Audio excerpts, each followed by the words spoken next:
As General Sherman said, war is hell, and anybody who's ever been close to one will agree with that. However, war, or the prospect of war, has motivated our scientific and technological people to some almost unbelievable achievements. Compare, for instance, our old World War II anti-aircraft guns with the new rocket-powered air defense missiles.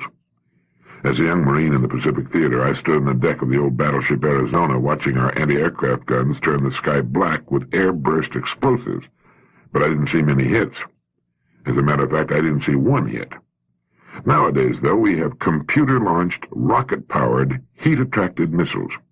Once launched, these missiles home in on their prey, reacting to the target's engine heat. Being self-propelled, they track the enemy with deadly precision, and regardless of its speed or evasive action, almost always score a hit.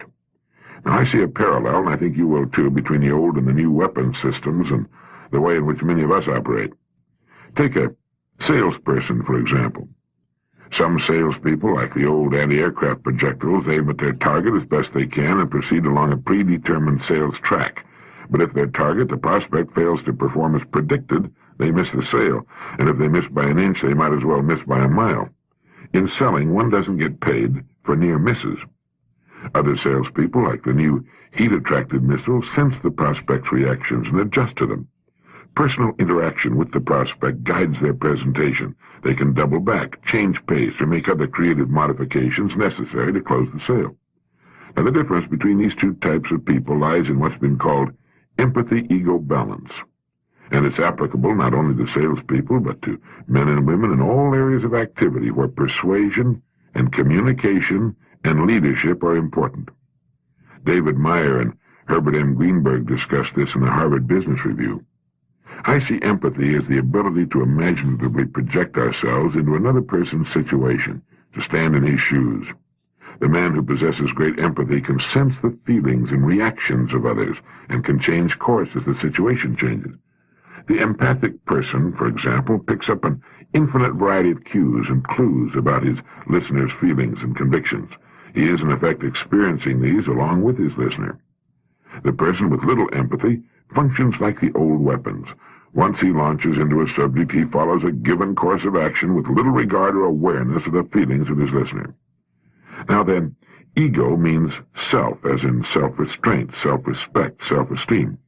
To understand this, we have to disregard the popular but inaccurate conception that equates ego with big-headedness or conceit.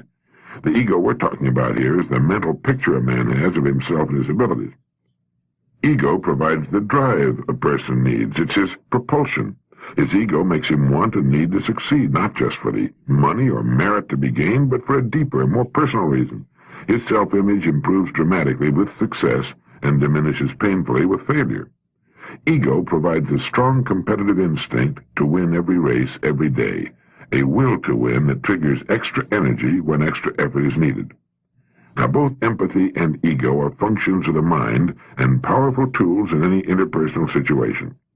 Best results are achieved with a strong balance of both empathy and ego. The key is balance. Let's go back to our sales example again and examine what happens when a salesperson's empathy-ego combination is not in balance. The one with lots of empathy but too little ego drive may be a fine person. He's a good guy and has many friends. You'd think he'd be a top producer, but he usually isn't. He gets along with the prospect, understands him, and frequently brings him near the close, but he lacks the ego drive to move the prospect that final inch to the sale. People like him, but too often end up buying from someone else.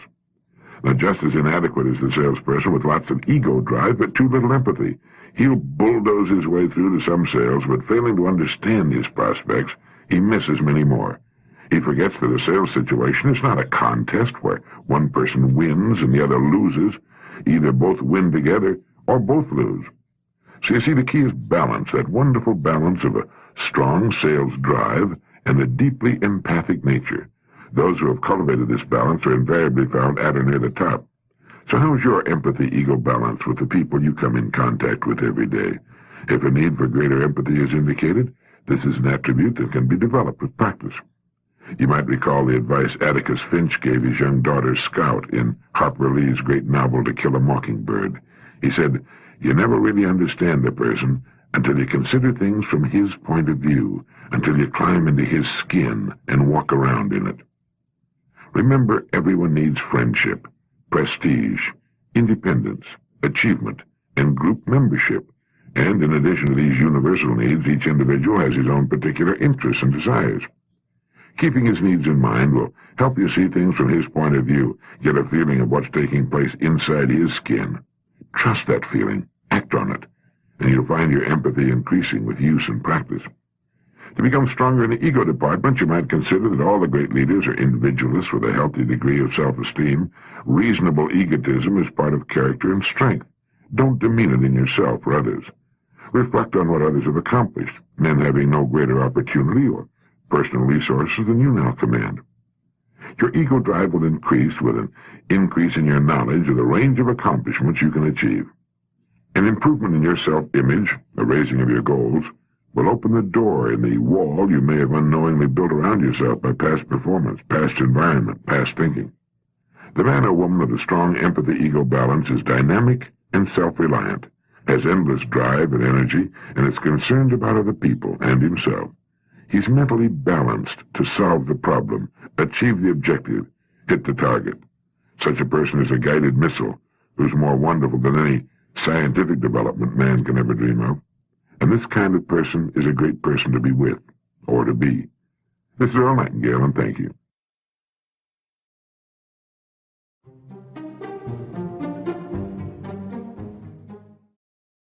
If what we most enjoy is not connected with our work. To accomplish anything, as W. McNeill Dixon writes in his interesting book, The Human Situation, you need an interest, a motive, a center for your thoughts. You need a star to steer by, a course, a creed, an idea, a passionate attachment. Men have followed many guiding lights. They've been inspired by love of fame and love of country. They pursued power, wealth, holiness. They followed Christ, Muhammad, Napoleon. Something must beckon you or nothing is accomplished. Something about which you ask no questions. Thought needs a fulcrum for its lever. Effort demands an incentive or an aim. We need to know our motive. I know mine, I think. Do you know yours? What makes following an idea so interesting are the unexpected paths and byways and windfalls that occur along the way, the serendipitous events that unfailingly come to the person in pursuit of a goal. Serendipity means the faculty of making happy and unexpected discoveries by accident. The word was coined by the British author Horace Walpole, who based it on the title of an old fairy tale, The Three Princes of Serendip. The princes in the story were always making interesting discoveries while on a quest for something else. The secret of making serendipitous discoveries is to make certain we're following a star, a cause, a creed, or an idea. It's the secret of what the uninitiated call good luck. Just as ideas and imagination are the fountain of youth, being on a personal quest absolutely guarantees that unexpected good fortune will come our way from time to time. Whenever you hear of someone being lucky, a little investigation will show that the person is a busy, positive kind, looking for new and interesting ways of doing things. I remember reading that good luck is what happens when preparedness meets opportunity. People who pull in their heads and try to play it safe seldom learn about serendipity. Perhaps they wouldn't recognize it if it sat on their doorstep. The next time you hear someone say, "Don't stick your neck out," observe him closely. Chances are he's a rather dull and uninteresting person with little to recommend him. A lot of boredom and frustration that's connected with work comes from not knowing more about it. The people who find a meaning, a deeper purpose in their work, find themselves deluged by good fortune. I suppose that's why just 5% of the people earn 40% of all the money in the country. There is tremendous opportunity, and if we'd only find a star to steer by, a goal worth working toward, we'll see more of it. What is the star by which I steer my life?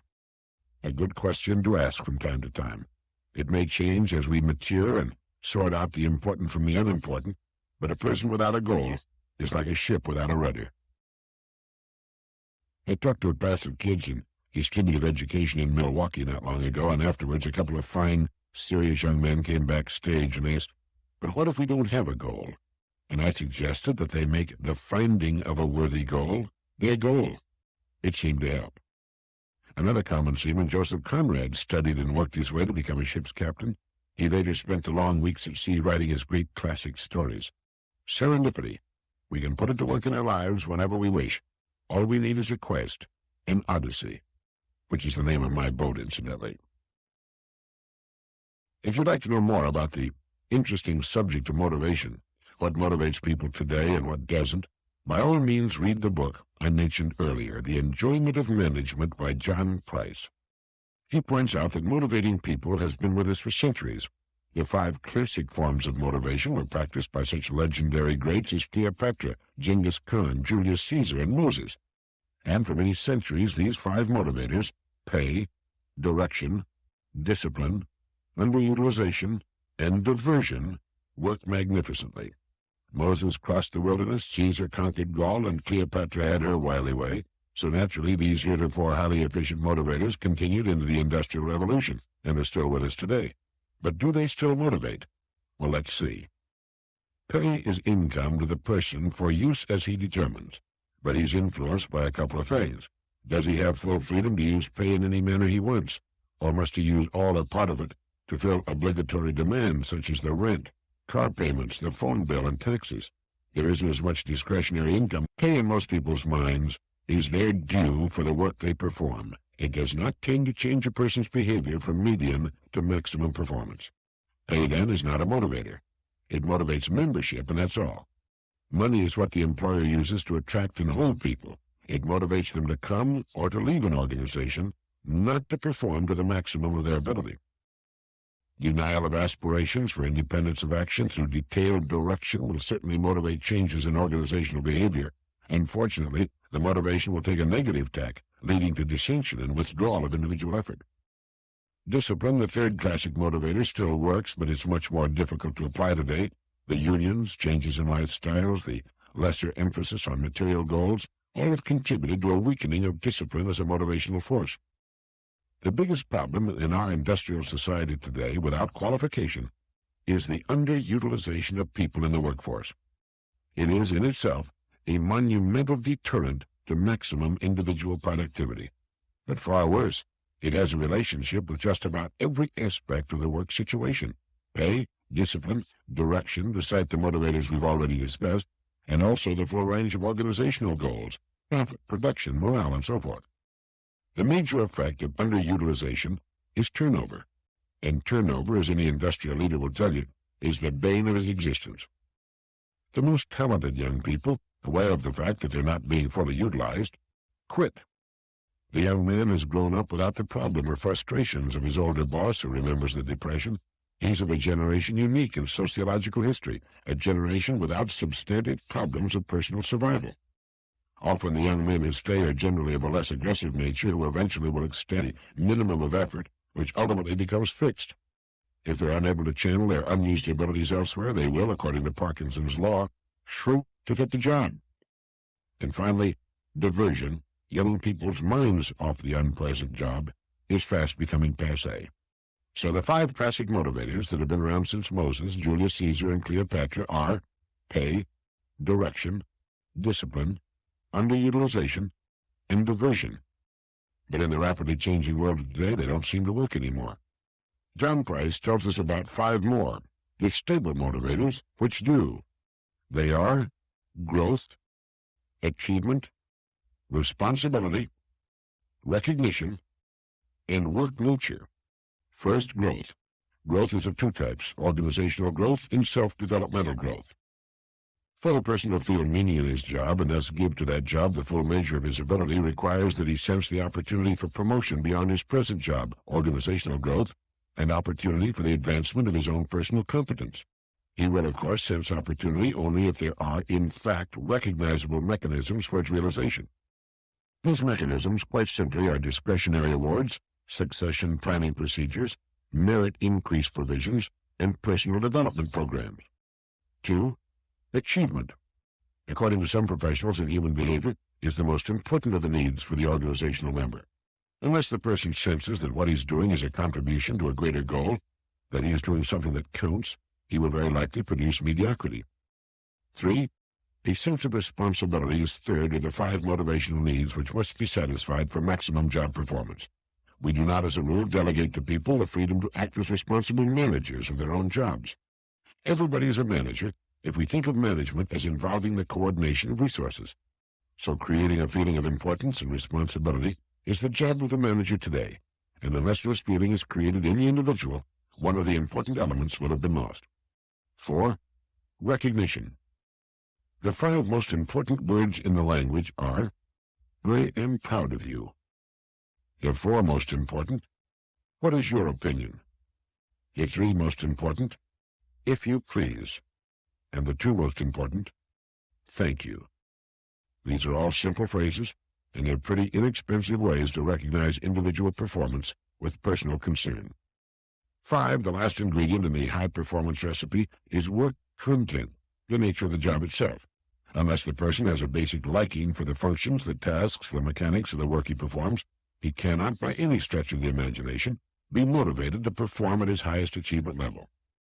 I don't mean to imply that the person who doesn't consider his work hobby-like is lost, motivationally speaking, but he must be in agreement with himself, if only subconsciously, on the fundamental desirability of what he's doing. No one can induce this last element. It must be there. We've always tended to look outside for the causes and solutions to the problems that confront us, rather than searching introspectively. You don't make an engine run better by polishing the block. Internal care is what counts. Now I thought I'd tell you how to get rich. I had lunch the other day with a friend of mine who's worth in the neighborhood of $200 million, a fortune which he put together from scratch. If he isn't qualified to speak on the subject, how to get rich, I don't know many people who are. So for those who feel it would be fun to get rich, here's how you go about it. To begin with, understand that you don't have to drive sharp bargains, treat people unfairly, or hurt any human being in the process of getting rich, and understand that you won't get something for nothing. What you must do, in fact, is give to every person with whom you deal more than you take from him. Now, how is this possible? Well, naturally, you can't give every person more in cash market value than you take from him. But you can and must give him more in use value than the cash value of the thing involved. For example, when you buy a good audio cassette program, you receive more in-use value by listening to the program and making it a permanent part of your library to perhaps hear again and share with the members of your family than the money you parted with in buying it. This means you're happy about the transaction, and so is the publisher and the author of the program. In fact, the messages might give you a single idea that could significantly advance your career or greatly increase your net worth, or help you enjoy life more. But if it is simply a good, enjoyable program, it has more than repaid you for its purchase price. And it's the same with your car, your clothes, your home, and education. And with the computer and other high-tech equipment at your office, you get greater use value from these things than their purchase price, and yet the people who produce these things are quite content with the profits they receive for them. So everybody gets what he wants. Now, this is a pretty basic discussion of what makes the wheels turn, but that's what we frequently need, a return to, a reminder of the basics. Now, if you want to get rich, and the word rich means something different to everyone, you have only to produce or sell a product or service that will give people greater use value than the price you charge for it. Now, how rich you get will be determined by the number of people to whom you can sell this product or service. It's here that the hardest part of getting rich comes in. You have to think. You have to find a quiet place where you can go every day and be undisturbed, and there, with a pad of paper and a pen, jot down your ideas. Look for things in which you find an intense interest, things you most love to buy, and have yourself, or want yourself. Perhaps there's something for you here, something you can do better than it's now being done. Look for ideas that trigger an emotional response in you. People vote with their money, and they'll vote for you in a minute if you'll give them greater use value for their money than they're now getting. Thinking is the one thing everyone has to do on his own. Each of us has a gold mine between his ears, that goes without saying. But digging in it is the world's hardest work. Yet it will richly repay those who go to the trouble to dig in it every day. We receive what we fully expect to receive, and usually a good deal more. We become what we think about. We become successful to the extent of our true desires and determination, and we do so by building on our strong point. At what are you best? What gives you the most, the deepest satisfaction? Whatever that is can be honed to marketable proportions in some way, and applied in service to others to earn you the rewards you seek and should have and will have. And that's your part of the bargain. No one's supposed to do that for you, or hold your hand, or rush to your aid every time you slip or fall back a little. That's the earning part that falls on each of us and prepares each of us for the future. Books are filled with ideas, and ideas spur us into action. And it was in a book that I finally found the secret of success I started looking for as that boy of 12. I was 29 when I found it, but I'd been on the trail for many years. Just as a gold miner will find indications that he's looking in the right places, everything I had read up to the moment of discovery had, in a way, prepared me for the truth of what I was about to see. And one day, poking about in what was then Croc and Brentano's bookstore on Michigan Avenue in Chicago, I picked up the book, Think and Grow Rich, by Napoleon Hill. The title made sense to me. If one was to grow rich, certainly it would come about as a result of thinking. I bought the book, took it home. The following weekend, I came to the secret, spelled out and needing no further description or definition. I read the words, "We become what we think about." I found much of the book archaic, but that didn't matter. The only thing that mattered was that small book was the one I'd started looking for 17 years before. That was the book that held the secret of success. We become what we think about. Just 6 words. Now, there are more than 600,000 words in the English language, but those were the 6 I wanted to see in that particular order, and it was at that moment that I had the answer I needed. It went like this: I can determine what I think about. Therefore, I can determine what I become and what I have.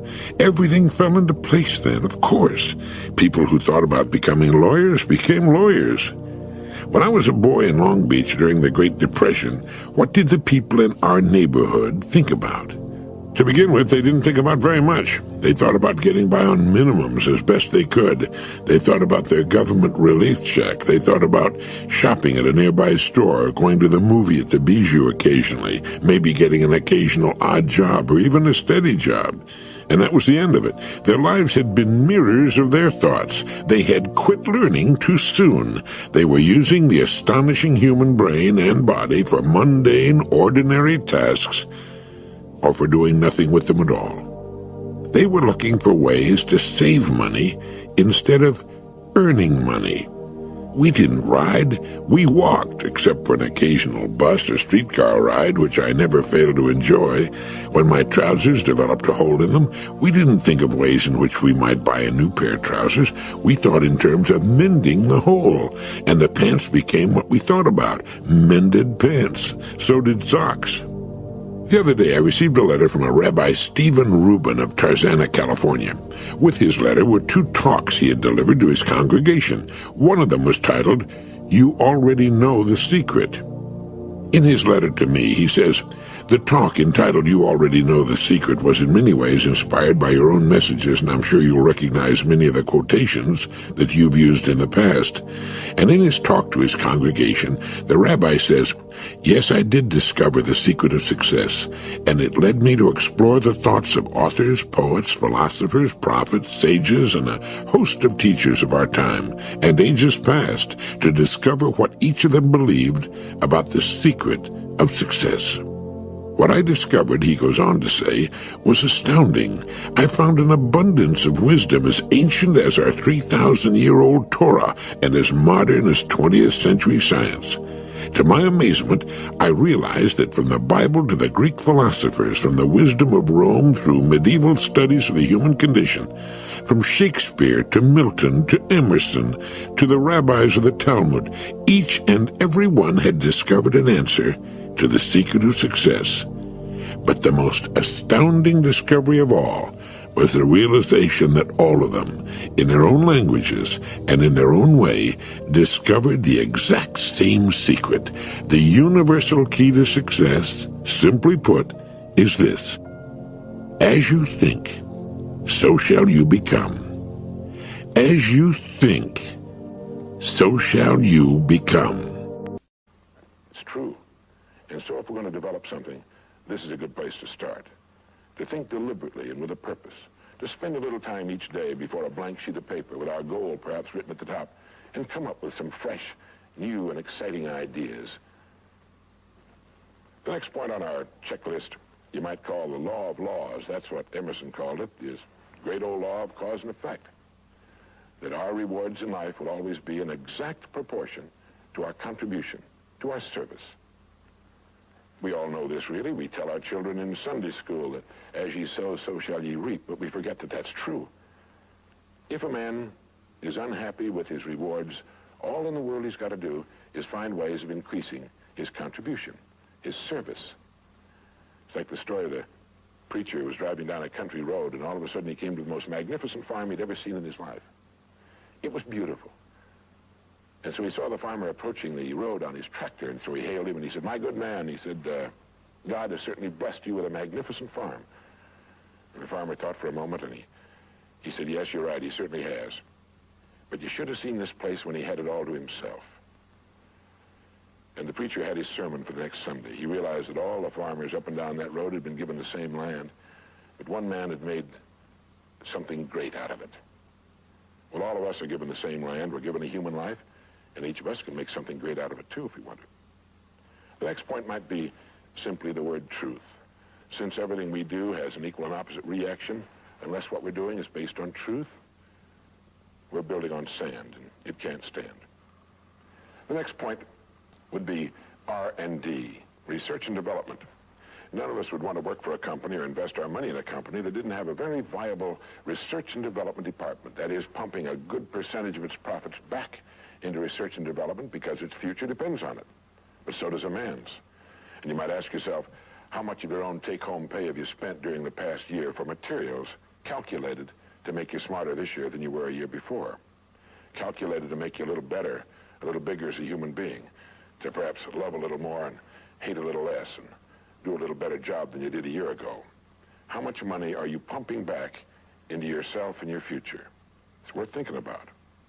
And finally, the strangest secret. At the beginning, I said, what makes a child grow up into the human being he becomes?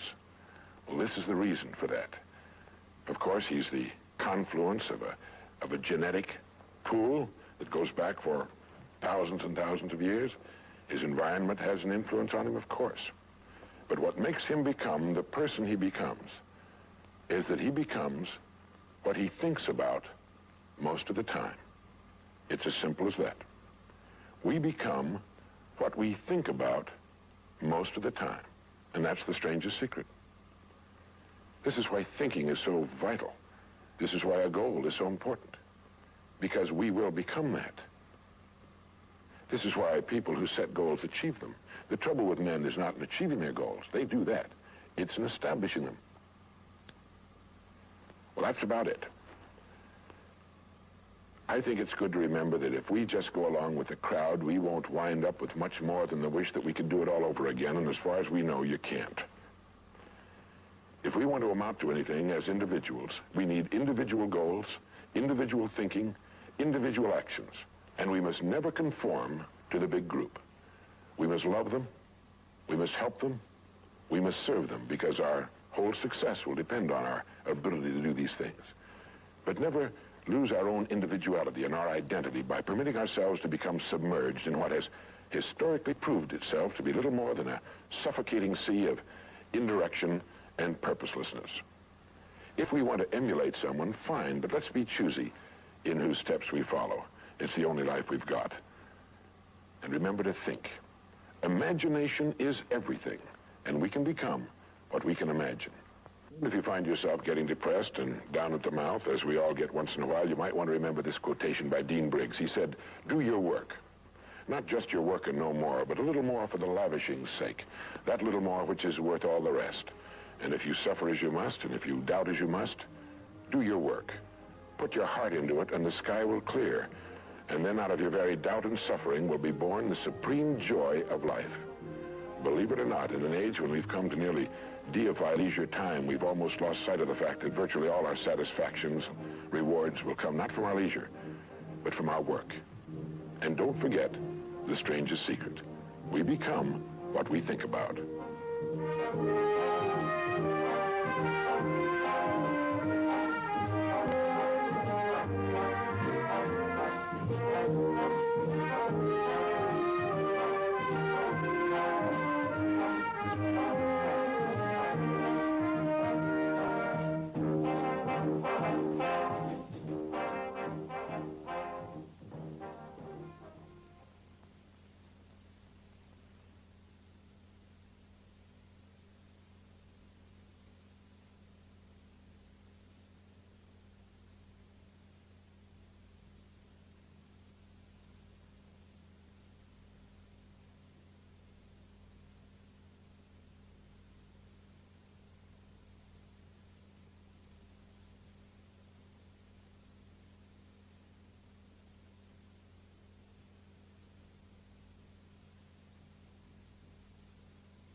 But right off the bat, the odds are 95 to 5 that he's thinking, acting, and talking like the wrong group. They're wonderful people.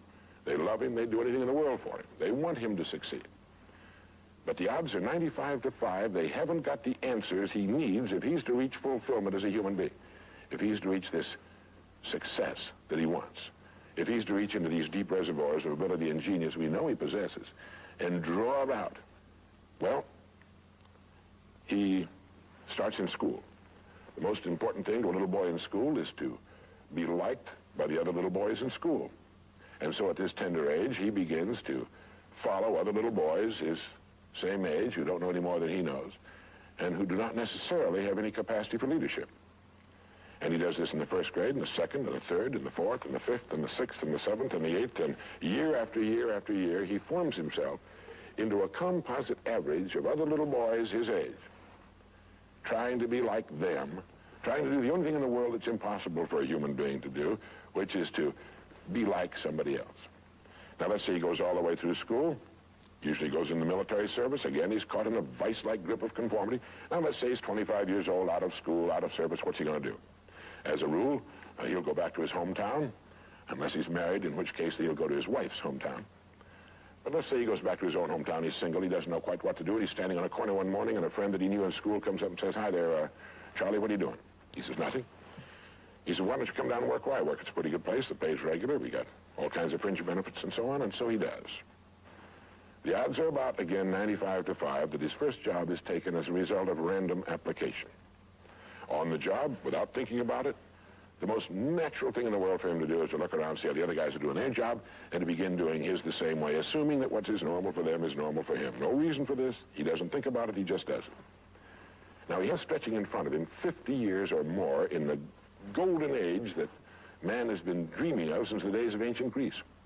What's he going to do with these 50 golden years? Well, let's take a close look at him. We know that he works 40 hours a week as a rule. 40 hours a week, which leaves him 72 hours a week when he's neither working nor sleeping. 72 free, discretionary hours each week to do with as he pleases. Now, at this point, of course, he's married. He has his little house and his little car. And this is about what he does with his free 72 hours every week. He'll do what the other fellows are doing with their free 72 hours every week, which is virtually nothing at all. On a typical day, he'll quit right on the dot, get in his little car, go to his little house, go in his little kitchen, kiss his little wife, and say, "I'm tired."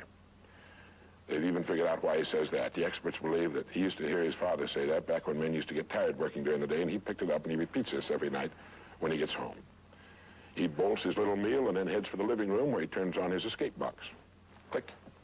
Takes 15 or 20 seconds for the screen to light up, a period of time he finds interminable, but he gets through it somehow. Maybe kicks the dog or thumbs through a magazine or something. But then the screen lights up and he does too a little bit, and there in front of him he sees people in all kinds of funny old-time costumes all killing each other at a great rate. One expert has agreed that the average family can see more death and bloodshed and carnage on his television set in a week than Crassus saw when he crucified 6,000 prisoners on the southern road to Rome. But you know how those experts are. He could certainly be off one or two. But he sits there for about 5.5 or 6 hours. 25% of all free time now is spent in front of the tube, according to the latest statistics. Now, there's nothing wrong with this particularly, except that he's watching other people who are earning excellent incomes in the pursuit of their careers, while he doesn't make a nickel, and gets the only two things you can get from watching TV on that kind of a schedule. He gets red eyes and a hollow head. Now, this is not meant to be an indictment of television. I've got a couple of television sets at home, too. I have a couple of cars at home, too, but I don't go home at night and drive around the block for 6 hours. If there's someplace I want to go, fine. My car will take me there. If there's a great program, like a golf match or something like that, I want to see it. But he sits there for 6.5 hours until finally his wife, who's a little more practical than he is, taps him on the shoulder and she said, "Charlie, I think it's about time you went to bed. You've got to get up in the morning and go to work." And he's okay, and he shuts it off. He knows how to do that. He just shuts it off and goes to bed. Next morning he gets up and he does this all over again. He does this every day for 40 years. At the end of 40 years, he's retired, which always kind of catches him by surprise. No one's ever figured that one out either. And then he dies at 85 or 90, the way medical science is moving us along, out of sheer boredom. Well, what's the problem? Is there a tragedy here? Not really, if that's the way Charlie wants to spend his life, our mythical, hypothetical young man. If he wants to spend his life that way, that's his business. He lives in a free society, can do anything with it he wants. But there's a terrible tragedy here if he's living that way because of the total lack of a decision. If he's living that way simply because he's still doing what he was doing in the first and second grade, and that's going along with the fellows up and down the block on the unspoken assumption that they know how to live, then there's a real tragedy there, because they've never known how to live, not in all the recorded history of mankind. He never finds out who he is. He never reaches into the deep depths of his abilities, his talents.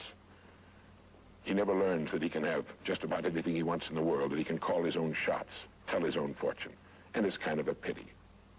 Well, what's needed? Well, what's needed, I think, is a checklist, like an airplane pilot uses. I think that living successfully is as important as flying an airplane. And here are some of the things that I think should be on that checklist that could help this man live a more meaningful, more interesting, more exciting, more enjoyable life. The first thing that he ought to have on his checklist, in my opinion, is the word a goal. A man without a goal is like a ship without a rudder. He doesn't know where he's going. He then belongs to that 95% that is just living day by day, month after month, like a starfish or an amoeba. He needs to know where he's going. Back in the early days of navigation, sailors used to see a strange sight in the Antarctic. They'd see a giant iceberg towering high out of the sea, and it would be moving against the wind. The wind would be blowing this way. The great iceberg would be moving right into the teeth of the wind. And this, of course, frightened the sailors whose ships were powered by the wind, until it was discovered that, of course, only a fraction of the great berg was visible, and that its huge, ponderous roots were caught in the great currents of the ocean. And it was being borne purposefully along its way, regardless of the winds and the tides on the surface. Well, this is what a man needs. He needs his roots deep in a great mainstream of his own choosing, and then he'll move along his way, regardless of the winds on the surface of his life or short-term expediency, and he'll get to where he's going. The second word on our checklist might be the word attitude. It's been called the most important word in any language in the world, because it's our attitude toward our world, toward all the people in it, that will determine the world's attitude and all the people's attitude toward us. It's a simple thing. Most of us know it, but we tend to forget it. People will react to us according to our attitude. And our attitude is the greatest gift we can be given. You know, the little creatures of the world were given a wonderful gift by Mother Nature called protective coloring, in which they can blend into their background without being seen. But man was not given this great gift, because man was given an incalculably greater one. Only man has the godlike power to make his surroundings change to fit him, because his environment will change as he changes. A man's environment is a merciless mirror of him as a human being. And if he thinks his environment can stand a little improvement, all he has to do is improve, and his environment will improve to reflect the changing man. Third would be the word think. To think. The highest function of which a human being is capable. It was put pretty well by the great Pulitzer Prize-winning playwright Archibald MacLeish in his great play, The Secret of Freedom, in which he has one of his characters say, "The only thing about a man that is a man is his mind. Everything else you can find in a pig or a horse."